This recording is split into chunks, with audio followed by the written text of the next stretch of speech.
Film के शुरू होते ही हमें एक मॉडल को दिखाया जाता है जो रियलिटी शो में हिस्सा लेने के लिए वेस्ट वर्जीनिया जा रही होती है। वो मैनेजर से फ़ोन पर बात कर रही होती है।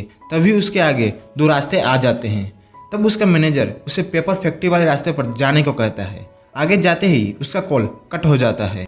जब वो मोबाइल पर देखती है तो वहाँ पर सिग्नल नहीं होता।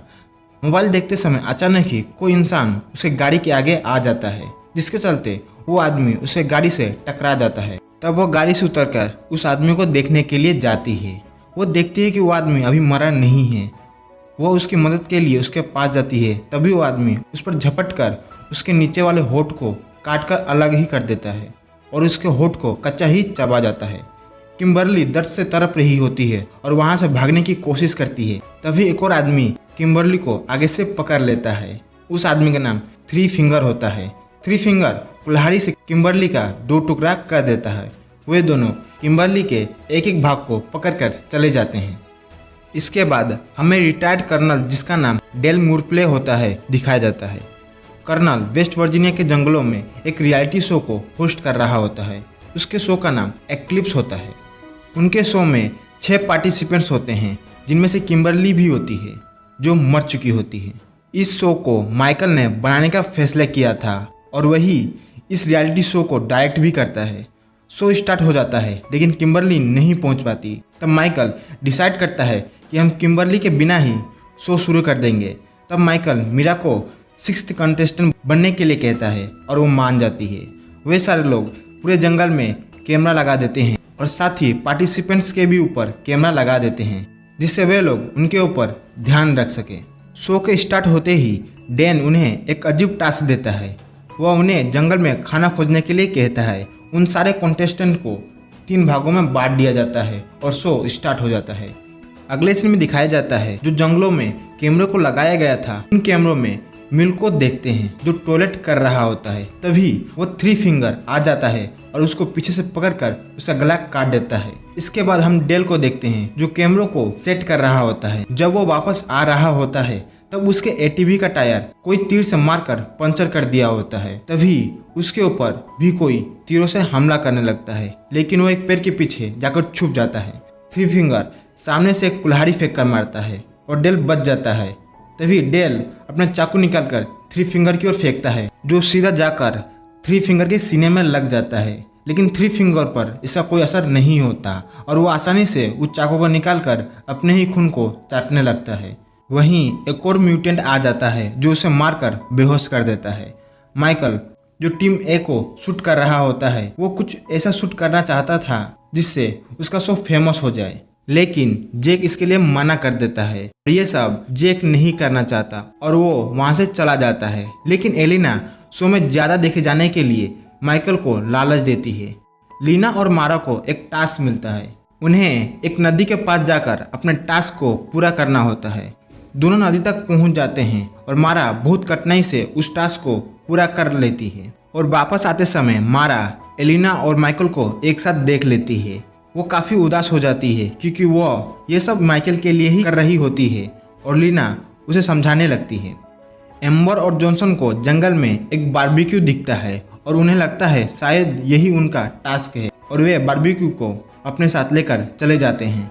अब मीरा उस शो को छोड़ना चाहती है और वे दोनों चलते चलते एक घर के पास पहुंच जाते हैं। वे दोनों घर के अंदर फोन खोजने के लिए चले जाती है। तभी उन्हें घर में डिफॉर्म लोगों की फैमिली के एक फोटो दिखाई देती है, जिनमें कुल 4 लोग होते हैं, पा, माँ, ब्रदर और सिस्टर। वे काफ़ी खतरनाक म्यूटेंट थे और तभी उस घर में चिल्लाते हुए कोई आ जाते हैं और जब वे दोनों छुपकर देखते हैं तो वे माँ और सिस्टर होती है। माँ को डिलीवरी पेन हो रहा होता है। माँ वहीं पर एक बच्चे को पैदा करती है। वो बच्चा देखने में बहुत ज़्यादा खौफनाक था। जब वे दोनों उस बच्चे को देख रहे होते हैं तभी सिस्टर की नज़र उन पर आ जाती है। सिस्टर उन पर हमला करने की कोशिश करती है। तभी वे दोनों उस कमरे को अंदर से बंद कर देते हैं और एक बेड के सहारे उस दरवाजे को मजबूती से बंद करने लगते हैं। लेकिन वहाँ से बाहर निकलने का कोई रास्ता नहीं होता। सारी खिड़कियाँ मजबूती से बंद की होती है और सिस्टर दरवाजे को तोड़ने की कोशिश करती है। उन्हें कुछ समझ नहीं आ रहा होता कि वे क्या करें। तभी वे मजबूरी के कारण टॉयलेट के रास्ते बाहर निकलती हैं। वे दोनों तेजी से वहां से भाग रही होती है। तभी उन्हें पात देख लेता है पा कुल्हाड़ी चलाकर फेंकता है जो सीधे मारा के सर पर जा लगती है, लेकिन लीना उसकी मदद नहीं करती और वहां से भागने लगती है। पा वहां आकर उस कुल्हाड़ी को मारा के शरीर से बाहर निकालता है और लीना के पीछे पड़ जाता है। लीना अपनी जान बचाने के लिए छुप जाती है। दूसरी तरफ माँ ट्रक लेकर पा के पास आती है। उसने ट्रक के ऊपर मारा को बांध रखा था। माँ मारा की उंगली चबाकर फेंक देती है और सीधा लीना के पास जाकर गिरती है। लीना बड़ी मुश्किल से अपने मुंह को बंद करती है और जब वे वहां से चले जाते हैं तब लीना भी वहां से चली जाती है। माइकल हार्वे के पास जाने लगता है और एलिना अकेली होती है। ब्रदर छुपकर एलिना को देख रहा होता है और इतने ही देर में वहां सिस्टर आ जाती है और ब्रदर को मारने लगती है। तभी एलिना के पीछे सिस्टर एक चाकू लेकर दौड़ने लगती है। सिस्टर एलिना को इतने बार चाकू से मारती है कि एलिना की स्पाइन भी नजर आने लगती है और एलिना मौके पर ही दम तोड़ देती है। जब डेल को होश आता है तो वो खुद कर टंगा हुआ देखता है और उसे थ्री फिंगर भी नजर आता है जो नील को काट कर डिनर की तैयारी कर रहा था। तभी पा और माँ ट्रक लेकर वहां पहुंच जाते हैं और वहां मारा की डेड बॉडी रखकर वहां से चले जाते हैं। जब थ्री फिंगर डेल पर हमला करने वाला होता है तभी डेल थ्री फिंगर पर हमला करके खुद को आज़ाद कर लेता है। डेल और थ्री फिंगर आपस में लड़ने लगते हैं। तभी डेल थ्री फिंगर की बंदूक छीनकर उसे ही गोली मार देता है। माइकल हार्वे के अंदर आकर कैमरा चेक करने लगता है। तभी हार्वे अपने आप चलने लगता है। माइकल को लगता है शायद नील उस हार्वे को चला रहा है, लेकिन उस हार्वे को माँ और पा चला रहे होते हैं और पा माइकल को मार मार कर जख्मी कर देता है। दूसरी तरफ जेक, एम्बर और जेनसन बारबेक्यू का मजा ले रहे होते हैं। तभी वहां लीना पहुंच जाती है। ढापते हुए सब कुछ बताने लगती है और कहती है हमें जल्दी से जल्दी यहाँ से निकलना होगा। जेनसन को लगता है यह भी शो में एक एक्टिंग का हिस्सा है। तभी एम्बर की नज़र उस बारबेक्यू पे पड़ती है जो वे लोग खा रहे होते हैं और देखते हैं उस पर किम्बरली का टैटू बना हुआ है और वे समझ जाते हैं कि वे लोग किम्बरली की टांग खा रहे थे और वे वहाँ से भागने लगते हैं। जब वे हार्वे के पास पहुँचते हैं तो वहाँ हार्वे नहीं मिलता। तब वे पेपर मिल के पास जाने का फैसला लेते हैं। डेल को भी वो घर मिल जाता है। उस घर में मेन आर्ट होता है। मेन आर्ट उस मूवी का हिस्सा होता है। मेन आर्ट अपने घाव पर टांगे लगा रहा होता है। तब मेन आर्ट डेल को इन म्यूटेंट्स के बारे में बताता है और जब मेन आर्ट को पता चलता है कि डेल ने थ्री फिंगर को मार दिया है तब मेन आर्ट डेल पर हमला कर देता है और कहता है थ्री फिंगर मेरा बेटा था। तब डेल मेन आर्ट के शरीर पर डायनामाइट लगा देता है जिसके चलते बहुत बड़ा धमाका होता है और मेन आर्ट के टुकड़े टुकड़े हो जाते हैं। तभी डेल हथियार इकट्ठा करने लगता है उन्हें मारने के लिए। दूसरी तरफ उन चारों को वो पेपर मिल जाता है। तभी उन्हें किसी की चिल्लाने की आवाज़ें आती है। वे ब्रदर और सिस्टर होते हैं और वे दोनों उन पर हमला कर देते हैं। लीना उन तीनों को छोड़कर वहाँ से भागने लगती है। वे तीनों ब्रदर और सिस्टर पर हमला करके भागने लगते हैं। लीना एक गड्ढे में गिर जाती है। वो बाहर आने की कोशिश करती है लेकिन वहीं पर फंस जाती है। लीना ने उन तीनों को अकेले छोड़कर भाग गई थी।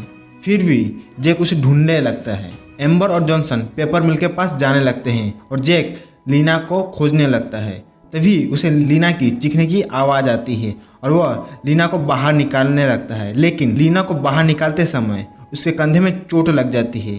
तभी वहाँ एक ट्रक की आवाज़ आती है। वे दोनों भागते भागते एक पहाड़ी के किनारे आ जाते हैं। वहाँ से आगे जाने का रास्ता नहीं होता। आगे एक नदी बह रही होती है। तभी वहाँ सिस्टर आ जाती है और उन पर गोली चलाने लगती है और वे दोनों नदी में ही कूद जाते हैं। एम्बर और जॉनसन भाग रहे होते हैं। तभी जॉनसन एक ट्रैप में फंस जाता है और एम्बर उसे बचाने के चक्कर में वो भी ट्रैप में फंस जाती है। तभी वहाँ पा और ब्रदर आ जाते हैं। पा ब्रदर को तीर चलाने के लिए बोलता है। ब्रदर एक ही तीर में दोनों को मार देता है। जेक और लीना बड़ी मुश्किल से पेपर मिल तक पहुँच जाते हैं। लीना एक अलमारी को खोलती है तो उसमें से एक स्केलेटन निकलता है जो कि एक छोटी बच्ची की होती है। लीना सोचती है कि यह बच्ची भी इन म्यूटेंट से बचने के चक्कर में यहाँ बंद हो गई लेकिन बाहर नहीं आ सकी। लीना वहाँ से भागने की कोशिश करती है। तभी जेक उसे रोककर कहता है हमें जॉनसन और एम्बर का इंतजार करना चाहिए। वहाँ पर उन्हें बहुत सारी गाड़ियाँ दिखाई देती है और वहाँ उन्हें अपनी हार्वी भी दिखाई देती है जिसमें से माइकल के चिल्लाने की आवाज़ें आ रही थी। अंदर जाकर जेक माइकल को कैमरे के जरिए दिखाई देता है जहां माँ बड़ी बेरहमी से उसे मार रही होती है। जैक समझ जाता है कि ये उनके लिए एक ट्रैप था। तभी उन दोनों को पा और माँ पकड़ लेते हैं। जब लीना को होश आता है तो देखती है कि किसी ने उसे डाइनिंग टेबल पर बांध रखा है और जैक को लटका कर रखा है। तब वे लोग डिनर से पहले प्रार्थना करते हैं और ब्रदर जबरदस्ती लीना को खिलाने लगती है। ये फैक्ट्री असल में उनका ही घर होता है। तभी सिस्टर बॉडी के बचे हुए कुछ पार्ट्स को ग्राइंडर में फेंक देती है। डेल ये सब छुपकर देख रहा होता है और तभी डेल की वजह से आवाज़ आने लगती है और वे सभी म्यूटेंट्स डेल को खोजने लगते हैं। डेल ब्रदर और सिस्टर को अपने ट्रैप में फंसाकर डायनामाइट से उड़ा देता है और इतनी ही देर में डेल लीना और जैक को आज़ाद कर देता है। तभी वहाँ पा और माँ आ जाते हैं और अपने बच्चों के टुकड़े टुकड़े हिस्से को देखकर पागल हो जाते हैं। पा डेल के ऊपर तीर से हमला करने लगता है, लेकिन डेल काफ़ी ताकतवर होता है। तभी माँ एक धारदार हथियार को डेल की तरफ फेंकती है जो उसे गर्दन से लिपट जाती है। डेल का बहुत खून बहने लगता है और उसकी मौके पर ही मौत हो जाती है। लीना घर के बाहर आ जाती है, लेकिन जैक गलती से ग्राइंडर वाले रूम में चला जाता है। तभी माँ और पा वहाँ आ जाते हैं और जैक को ग्राइंडर में डालने का प्रयास करते हैं। तभी लीना को जैक की आवाज़ सुनाई देती है और उसकी मदद के लिए वो आ जाती है। लीना पा के गर्दन को अपने दांतों से काटकर मांस के टुकड़े को निकाल देती है। तब जैक पा को पकड़कर ग्राइंडर में डालने की कोशिश करता है, जिससे पा का एक हाथ कट जाता है, लेकिन माँ उसे बचा लेती है। तभी लीना एक लीवर को खींच देती है, जिससे लकड़ी का एक खंभा उन दोनों को धकेल कर ग्राइंडर में गिरा देता है, जिससे पा और माँ के टुकड़े टुकड़े हो जाते हैं। लीना और जैक एक गाड़ी में बैठकर वहाँ से चले जाते हैं और लास्ट सीन में दिखाया जाता है थ्री फिंगर अभी मरा नहीं है और वो बच्चे को फीडिंग कर रहा होता है, वो भी मीरा की उंगली से। और इसी के साथ फिल्म खत्म हो जाती है।